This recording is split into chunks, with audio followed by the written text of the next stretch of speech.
तीन वोट चोरी की घटनाएं बताना चाहता हूं। सबसे पहली घटना हुई आजादी के बाद देश का प्रधानमंत्री तय करना था। तय कौन करना था? तो उस वक्त के जितने प्रांत थे इसके कांग्रेस के अध्यक्षों ने। संसद में बुधवार को उस समय राजनीतिक तापमान अचानक बढ़ गया जब गृह मंत्री अमित शाह ने चुनाव आयोग की निष्पक्षता पर सवाल उठाने वाले विपक्ष को इतिहास के आईने में झांकने की नसीहत दे दी। सदन में चुनाव आयुक्तों की नियुक्ति को लेकर विपक्ष जहां सरकार पर वोट चोरी और चुनाव हस्तक्षेप के आरोप लगा रहा था, वहीं अमित शाह ने बहस का रुख सीधे 1947 के दौर की ओर मोड़ते हुए कांग्रेस के अंदरूनी इतिहास को केंद्र में ला दिया।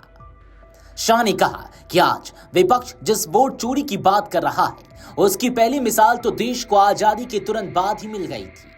अमित शाह ने कांग्रेस के ऊपर 3 बार वोट चोरी की घटनाओं को रेखांकित करते हुए आरोप लगाया, जिसमें पहली वोट चोरी सरदार पटेल बनाम नेहरू में हुई।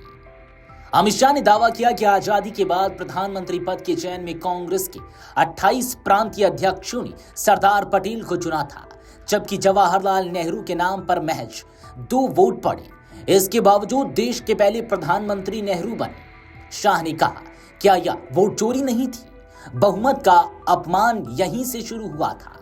सदन में यह टिप्पणी विपक्ष के हंगामे के बीच आई, लेकिन अमित शाह ने जोर देकर कहा कि इतिहास को नजरअंदाज कर वर्तमान पर आरोप लगाना राजनीतिक ईमानदारी नहीं है। दूसरी घटना इंदिरा गांधी और इलाहाबाद हाईकोर्ट।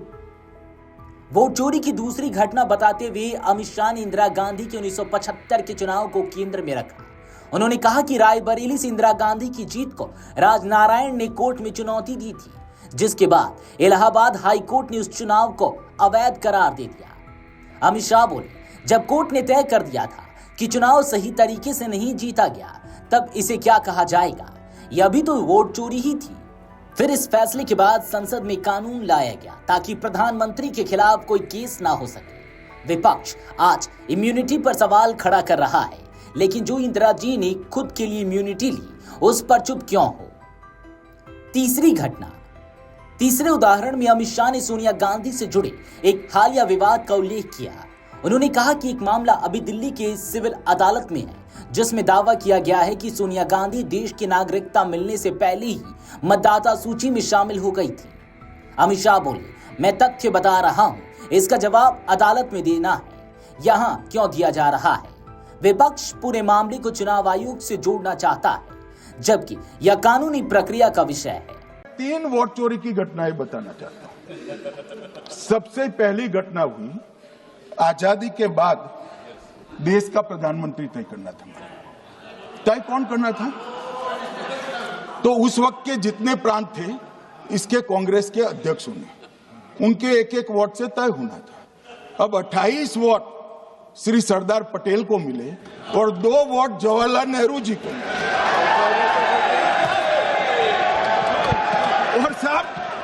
और साहब प्रधानमंत्री जवाहरलाल जी बने।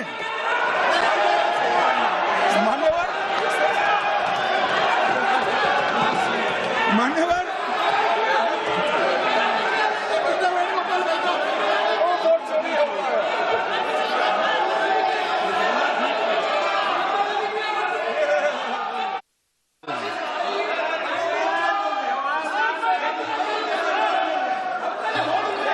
प्लीज, माननीय गृह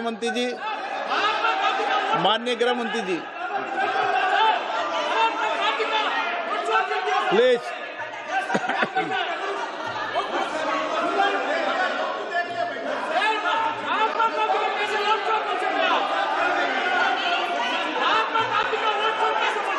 बैठो, बैठिए माने, प्लीज। बहस के दौरान विपक्ष ने आरोप लगाया कि सरकार चुनाव आयोग की नियुक्तियों में हस्तक्षेप कर रही है और प्रक्रिया को संस्थागत कब्जा की दिशा में ले जा रहा है। इस पर तीखा पलटवार करते हुए अमित शाह ने कहा, 73 साल तक चुनाव आयुक्त की नियुक्ति का कोई कानून ही नहीं था। प्रधानमंत्री फाइल भेजते थे और राष्ट्रपति मंजूरी दे देते थे, तब विपक्ष ने सवाल क्यों नहीं उठाया? मोदी सरकार ने पहली बार नियुक्ति प्रक्रिया को बहुसदस्यीय पैनल से जोड़ा। उन्होंने कहा कि 2023 में सुप्रीम कोर्ट के निर्देश पर अस्थायी समिति बनाई गई जिसमें प्रधानमंत्री, चीफ जस्टिस और विपक्ष के नेता शामिल रहे। बाद में कानून लाकर प्रक्रिया को स्पष्ट किया गया। अमित शाह ने कहा, कांग्रेस ने अपने दौर में जो परंपरा बनाई, आज उसी पर सवाल उठा रही है। पारदर्शिता की बात करने वालों को पहले अपने इतिहास का सामना करना चाहिए। वीडियो डेस्क अमरउजाला.com। अगर आप ये वीडियो YouTube पर देख रहे हैं तो हमारे चैनल को सब्सक्राइब कर बेल आइकन दबाएं और Facebook पर देख रहे हैं तो हमारे पेज को लाइक करें।